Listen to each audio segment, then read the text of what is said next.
If you guys saw the last summon video, you know that we managed to walk away with the girl, Hazuki. And in that summon video, you may have also noticed your boy was running low on the light orbs.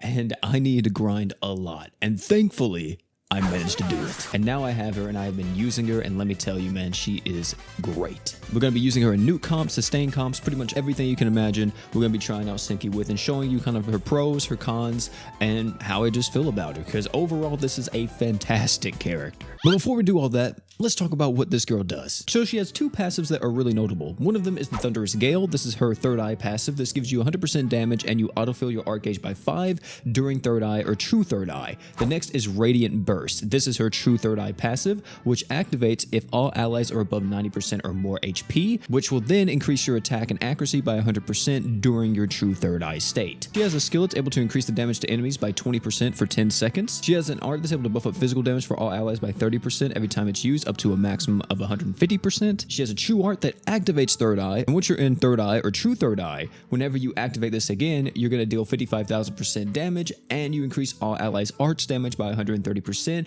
and you reduce all allies' damage taken by 30% for 30 seconds. Her super art increases all allies' accuracy by 50% and reduces the enemy's light resist by 100% for 15 seconds as well. In terms of her slots, she has a 5-star physical, a 5-star physical, and a 4-star support. If you take her all the way up to LB7, she's going to be getting a 4-star defense. In terms of best in slot here, I'm gonna be honest with you, I'm thinking you go her true weapon all the time for the 5-star physical. On top of her true weapon, the next physical item that I would recommend is something like True Izanagi and Sustain, just so you can have more overtime arch-in, and it's just gonna help you overall. If you don't have True Izanagi, Curse Light Sword, or any other type of really good burst arch-in item or overtime arch-in item should be solid in this slot. If you're nuking with this character, 5-star physicals can be a lot of different things. You can go with more light resist down, you can go with damage buffs, or you can go with more burst arch-in like a Genos Fest. In terms of the 4-star support, if you're sustaining, something like Finaloha Shorts, Arc Ignite, Keon, any of those will be great. If you are nuking, anything that's going to be giving you a lot of burst art shit, think of stuff like the 4-star Pala Necklace or any of the 4-star supports that give you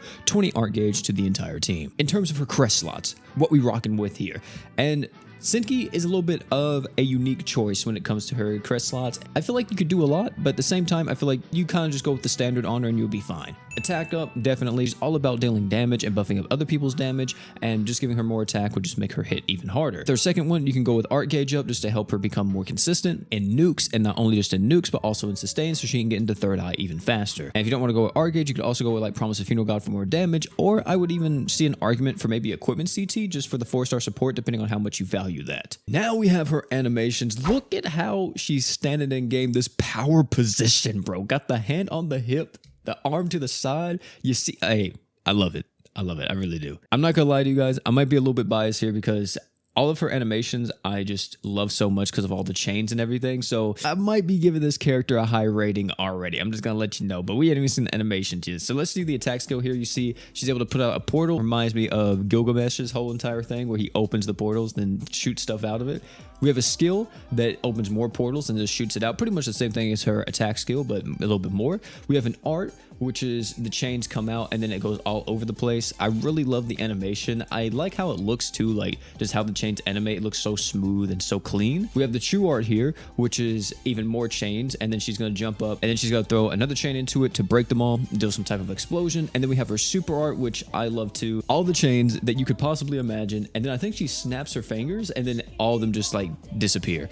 I like them a lot. I love the chains. I know some people may be like, oh, this is like the same animation 3 times in a row, but I don't know, but I just think it looks kind of clean. You know what I'm saying? I think it all looks real good. You know what I mean? So I'm going to say Hazuki is an 8 out of 10 when it comes to animations, just because how it animates, the way how it comes in, it's different. It's not the same usual stuff that we always see. So yeah, I'm giving her like a 8 out of 10, possibly a 9 out of 10. I would argue for a 9 out of 10, but I'm gonna say 8 out of 10. This is the nuke team that I've kind of been using with Hazuki. As you see, we have Hazuki, Draken, Emperor, and War God Finn. And this team is all about lowering physical res and making use of light resist downs as well. Some of the equips are definitely overlapping, like True Darkbringer and the Wabi Sabi Jams. But I really don't know what else to put here. I would probably just go with some other like floor clearing item because we already have a lot of the physical res covered. This is just focused completely on buffing up Hazuki and buffing up the other light units on the team and dealing as much damage as possible together.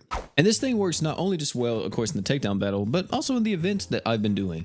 I kind of wish that I did have some type of luck unit on the team though, just so I could get more drops whenever I do farm events. But as you see here, we're going to deal crazy amounts of damage and just burst down this boss no problem whatsoever. I think Senki was hitting for 652k per hit. Look at the details. As you see, Senki hitting 7.7 million on that one. Of course, you don't have to just utilize her in this sense. You could also make use of her just buffing up other characters, because since she actually lowers light res on her super art, you could use her with not only physical teams, but any other light character like Ilya or Shaltir for an example. It just more so depends on how you kind of want to handle it. I personally like using her more so in physical teams just because she has the physical slots. So it makes it a little bit easier when using her alongside other characters compared to magic damage characters. Of course, they're going to need magic damage buffs and everything else, and I may not be able to provide that if I have Senki with all of her physical slots. And as you see, Yugetsu goes down like it's nothing. 5.6 million again with Senki there.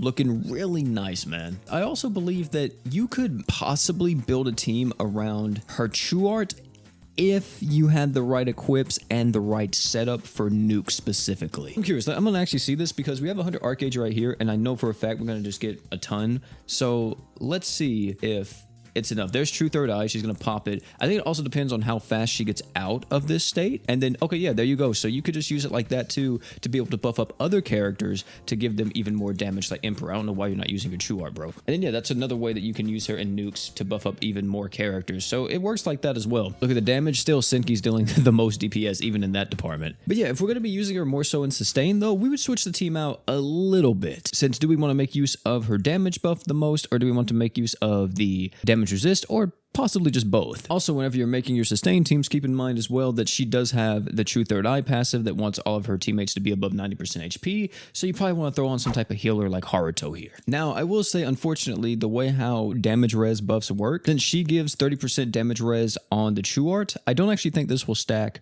with Shiro Imiya's damage res he gives during Unlimited Blade Works. Maybe it will, but we'll have to see. I'm going to test this out real quick. So let's see if they do stack. We have 2 damage res buffs right now, and then we do that, and then yeah, we have 3, so never mind, they do stack with each other. Show you how well she works in sustain. Let's go up against the Extreme Crest Palace here. This is against the Magic Circuit Y, the blue B3 claw. This one isn't too difficult, but just, you know, a little bit difficult. So in a team like this, where we're not really utilizing too many light characters, this is where I would instead use her True Art a lot more and prioritize that more so than anything else that she has. Since her True Art is a universal buff and her Super Art is really only a light resist down and an accuracy buff, which the accuracy buff, you know, could definitely come in handy if we ever need it. But I really don't think we do a lot of the times. And as you see here, we're not even taking any damage. Of course, that's due to Shiro and also Senki's damage buff stacking with each other. And you see we're in a constant state of freezing.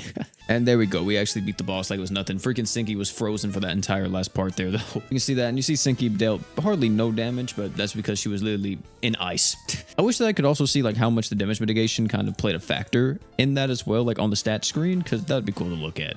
But let me talk about some of her negatives and some of her flaws that I've kind of encountered while using this character. One of the big things that I've noticed, especially in sustain comps, is that if you're lacking an Arch-Shin at all, like if you don't have a lot of AoE Arch-Shin items or something like that, it could be a little hard to get her into her True Art, just because she needs to be in her True Art in order for her to activate True Third Eye or even Third Eye. And once she's in Third Eye, that's where she starts hitting that sustain Arch-Shin that we all know and love. And before she gets to that point, it could be a little bit difficult for her to get any kind of art gauge, really, especially if you're lacking in the equip department. Apart from that kind of negative, I don't really see an issue with Senki. Her animations are fast. You can make use of her True Art in nukes. Her Super Art is amazing in nukes as well, just for herself or any other type of light characters. She can be used in sustain due to buffing up other people's damage and also buffing up damage mitigation. She can practically be used everywhere. She's an amazing attacker, and I can see why so many people value this unit, because she fits in practically every single team comp, even if they're not a light team. Also, another added benefit is that she buffs up accuracy, which is not that crazy, but whenever it comes up and there's a boss that has evasion or something, she can definitely be used to counter that boss and deal with them